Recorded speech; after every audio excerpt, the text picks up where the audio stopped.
देखा जाता है कि जो भक्त श्री काली माता की भक्ति करना चाहते हैं, पूजा करना चाहते हैं, उनको या तो उनके घर वाले मना कर देते हैं या वो डर जाते हैं, क्योंकि अक्सर लोगों में ये मान्यता है कि लोग सोचते हैं कि काली माता तंत्र की देवी है, तांत्रिकों की देवी है, इसकी पूजा हमें नहीं करनी चाहिए, इनकी तस्वीर हमें नहीं घर में रखनी चाहिए।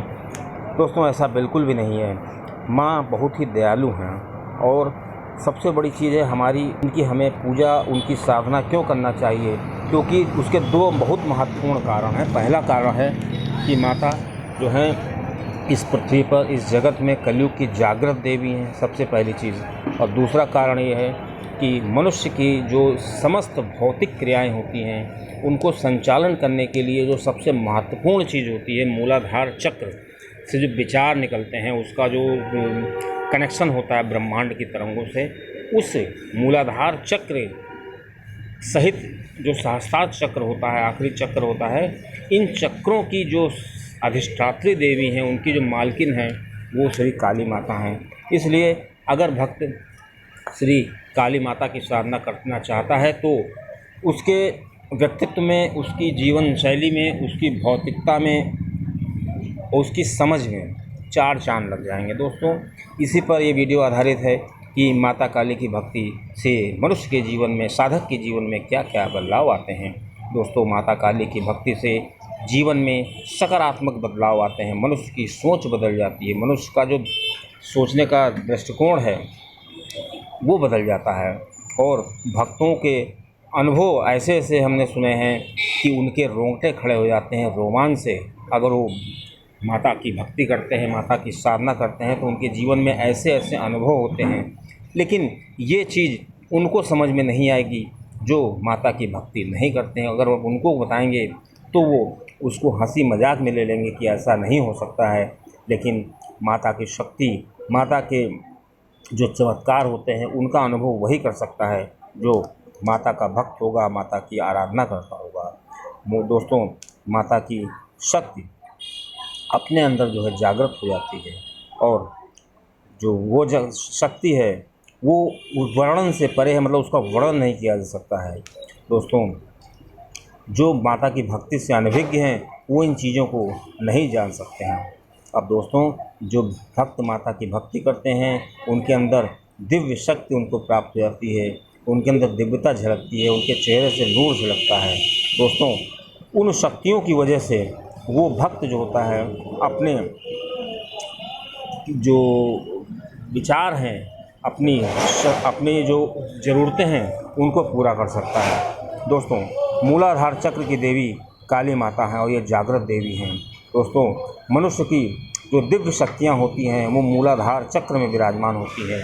मतलब अगर किसी मनुष्य का मूलाधार चक्र सक्रिय हो जाता है तो उसकी सभी शक्तियाँ सक्रिय हो जाती हैं। और मूलाधार चक्र लेकर के जब मूलाधार चक्र सक्रिय होता है तो ये ऊपर की ओर उठने लगती हैं शक्तियाँ, और वो सहस्त्रार चक्र की तरफ आने लगती हैं। और जब सहस्त्रार चक्र जागृत हो जाता है तो उस व्यक्ति का कनेक्शन सीधे ब्रह्मांड से हो जाता है और ब्रह्मांड की शक्तियाँ उसके अंदर आने लगती हैं। अब दोस्तों, जो भक्त माता के होते हैं उनका आभा मंडल बहुत ही विचित्र होता है, बहुत ही बड़ा होता है, और उनका ऑरा बहुत ही मजबूत होता है। उनकी चेतना शक्ति बहुत ही शाश्वत होती है और उनके अंदर जो चेतना होती है बहुत ही दिव्य चेतना होती है। दोस्तों, जो माता के भक्त होते हैं उनके अंदर काफ़ी शक्तियाँ आ जाती हैं और उनके अंदर लोगों के प्रति आकर्षण बढ़ जाता है। और दोस्तों, उनसे कोई भी व्यक्ति खिंचा चला आएगा, क्योंकि उनके अंदर इतनी शक्ति, उनका जो ऑरा होता है इतना मजबूत होता है। और दोस्तों, माता की शक्ति बहुत ही विराट है और व्यक्ति की जो सोच होती है बहुत विराट हो जाती है, शाश्वत हो जाती है, और उनकी ब्रह्मांड की ऊर्जा उसके अंदर समाने लगती है।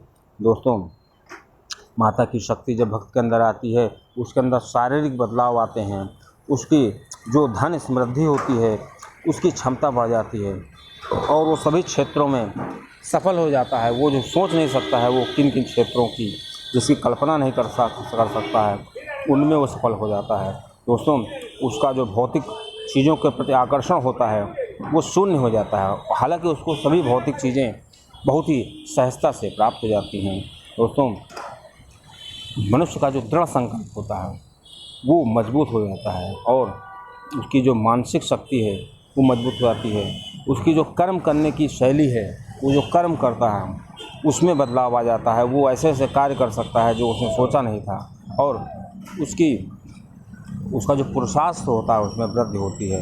और दोस्तों, नियमित पूजा करने से जो भक्त माता की नियमित पूजा करते हैं उनके अंदर ऊर्जा जागृत हो जाती है।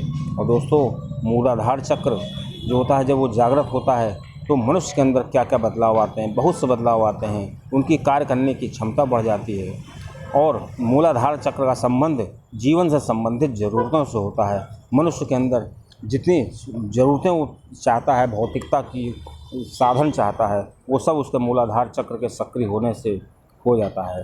और दोस्तों, जो व्यक्ति गृहस्थ हैं उनको काली जी की पूजा ज़रूर करनी चाहिए, क्योंकि जो भक्त होते हैं उनकी पूजा करते हैं, आराधना करते हैं, तो उन भक्त के अंदर ऐसी शक्ति आ जाती है कि वो अपना गृहस्थ जीवन आराम से चला सकते हैं। क्योंकि गृहस्थ जीवन चलाने के लिए मनुष्य को भौतिकता की ज़रूरत होती है, भौतिक वस्तुओं की ज़रूरत होती है। वो सिर्फ काली माता जी उनको बहुत ही सहजता से दे सकती हैं। दोस्तों, माँ की साधना लोग सोचते हैं तांत्रिकों के लिए है और सिर्फ तांत्रिक ही ये पूजा करते हैं, ऐसी उनकी पूजा करते हैं। दोस्तों, ये गलत है। और माता की सोच, जो भक्त की सोच होती है माता के प्रति, वो बिल्कुल गलत है। वो लोग सोचते हैं कि ये तंत्रों की देवी हैं, ऐसा नहीं है। इनकी पूजा तो गृहस्थ को ही करनी चाहिए, जिससे उसको बहुत ही अच्छे परिणाम मिलते हैं। दोस्तों, बहुत से भक्त ऐसे होते हैं जो छुप छुप कर पूजा करते हैं, क्योंकि उनके घर वाले इसके लिए मना करते हैं। दोस्तों, माता के हिसाब से जो मनुष्य होता है उसका सबसे बड़ा शत्रु जो होता है वो उसके अंदर का होता है, उसका कोई बाहरी शत्रु नहीं होता है। जो भक्त अपने अंदर के शत्रु को पहचान जाता है, उसको सुख का आनंद होने लगता है, क्योंकि सुख और दुख मनुष्य के अंदर ही होते हैं। और ऐसी सोच माता के भक्तों के अंदर आ जाती है कि वो अपने आप को पहचानने लगते हैं, अपने अंदर की शक्तियों को पहचानने लगते हैं, जिससे कि वो सुखी रहने लगते हैं और उनको हर तरफ आनंद ही आनंद प्राप्त होता है। दोस्तों, माता की साधना करने से सबसे बड़ी चीज़ ये होती है, मनुष्य के जो मानसिक संतुलन होता है वो बिल्कुल सही रहता है। वो डिप्रेशन में कभी नहीं आता है, क्योंकि उसका जो चीज़ों को देखने का नज़रिया है वो बदल जाता है। वो जानता है कि ये जो हो रहा है हमारे सामने, ये पूरा जीवन, पूरा जो विश्व में जो क्रियाएँ हो रही हैं, ये सब शाश्वत हैं, ये क्षणिक हैं, ये नष्ट हो जाएंगी। केवल एक ही सत्य है कि माता की जो भक्ति होगी, हमारा जो तप होगा, उसी के हिसाब से हमारे पूर्व जन्म का निर्धारण होगा और इस जन्म में जो हमको फल मिलेंगे वो भी उसी हिसाब से होंगे। दोस्तों, माता की भक्ति समर्पण की ओर ले जाती है। जो व्यक्ति माता से जुड़े रहते हैं वो हमेशा समर्पित भाव से रहते हैं। दोस्तों, उचित समय पर माता अपने भक्तों को ज्ञान प्राप्त कराती हैं और ऐसा ज्ञान प्राप्त कराती हैं कि भक्त जो होता है कभी भी गड्ढे में नहीं गिरता है और उसका उचित मार्गदर्शन होता है।